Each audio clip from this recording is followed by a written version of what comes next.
Non ci saranno abbattimenti dei padiglioni dell'ex ospedale al Margherito di Venezia, almeno fino al primo trimestre del 2022, quando cioè il TAR del Veneto ha fissato l'udienza di merito per la discussione del ricorso presentato da Italia Nostra. Non si tratta di una sospensiva dal punto di vista formale, ma i ricorrenti hanno ottenuto di congelare un eventuale avvio del cantiere. Concluderemo a fine gennaio tutto l'iter per quanto riguarda la burocrazia amministrativa interna nostra, quindi a fine gennaio ci sarà la delibera alla variante, al piano regolatore dell'area, quindi tornerà ad essere disponibilità albergo università. Il presidente dell'Agenzia per lo Sviluppo, Beniamino Piro, ribadisce l'importanza del progetto presentato da Cassa Depositi e Prestiti.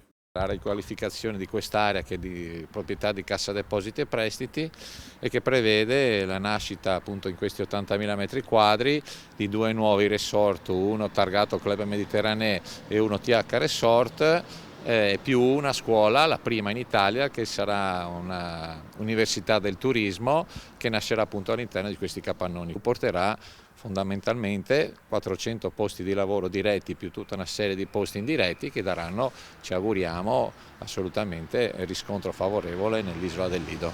Per i prossimi 15 mesi potrà proseguire la progettazione, ma i padiglioni non saranno abbattuti fino al pronunciamento del TAR.